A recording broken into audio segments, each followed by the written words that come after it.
ഗാഥാ മാഡത്തെ വിവാഹം കഴിക്കാൻ പോകുന്ന ആളോട് സംസാരിക്കണ്ടേ? അയാൾ ഇങ്ങോട്ട് വിളിച്ചിരുന്നു. തിരിച്ചു വിളിച്ചിട്ട് എന്തിനാ വിളിച്ചെന്ന് ചോദിക്കണം. എങ്ങനെ ചോദിക്ക? ഹലോ, എന്തിനാ വിളിച്ചേ? സീ മമ്മി, കേട്ടല്ലോ. ഇങ്ങനെ ഇവിടെ സംസാരിച്ച എന്താ സംഭവിക്ക? ഇത്രയും നേരം നിനക്ക് പറഞ്ഞു തന്ന എല്ലാം മറന്നുപോയോ? ഗാഥ സംസാരിക്കുന്ന സ്റ്റൈൽ എന്താന്ന് സിനി പഠിപ്പിച്ചു തന്നല്ലേ? പക്ഷെ അതെനിക്ക് വരുന്നില്ല. ഞാൻ എന്ത് ചെയ്യാനാ? നോക്കി, ഗാഥാ മാഡമാണ് സംസാരിക്കുന്നെങ്കിൽ hey Naveen, what is surprise? എന്തിനായിരുന്നു കോള്? അങ്ങനെയാണ് സംസാരിക്കുക, മനസ്സിലായോ? കാര്യം ചോദിച്ചിട്ട് പിന്നെ അധികം സംസാരിക്കണമെന്ന് നിൽക്കണ്ട.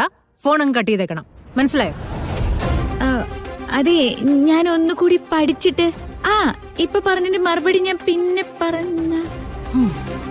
സിനി കോൾ ചെയ്യ്. ഞാൻ വിളിച്ചു നോക്കാം മാം. യെസ്, നവീന്റെ റിയാക്ഷൻ എന്താന്നൂടെ അറിയണം. മമ്മി, ഇത് വല്ലാത്ത അപകടമാണ്. ഇവളെ കൊണ്ട് ഇതൊന്നും ഹാൻഡിൽ ചെയ്യാൻ ഒരിക്കലും പറ്റില്ല. അതെ, കോള് വന്നിട്ടുണ്ട്. കൊടുക്ക് കൊടുക്ക്. സംസാരിക്കേ,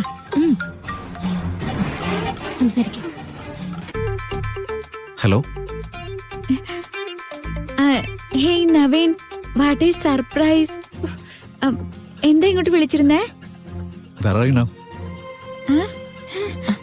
I am in my bedroom. പറഞ്ഞു പറഞ്ഞു. I am in my bedroom.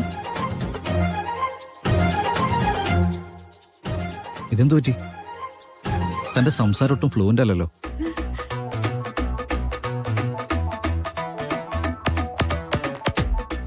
ശബ്ദത്തിനൊരു വ്യത്യാസമുണ്ട്.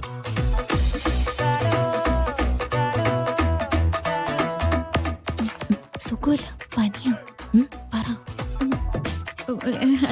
അതെ, എനിക്ക് സുഖമില്ലാത്തോണ്ടാ. അല്ലാതെ തൊണ്ടയിലാരും പിടിച്ചൊന്നുമല്ലല്ലോ. അയ്യേ, എന്റെ തൊണ്ടിൽ ആര് കയറി പിടിക്കാനാ? ഇതെന്തൊക്കെയാ പറയുന്നേ? ഹലോ.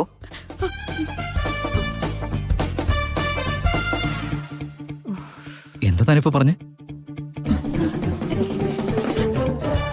എന്താ താനിപ്പോ പറഞ്ഞേന്ന് ചോദിച്ചത് കേട്ടില്ലേ? അത് അത് എടോ, ആ സംസാരം കൊള്ളായിരുന്നു. എനിക്കതങ്ങ് വല്ലാണ്ട് ഇഷ്ടമായി.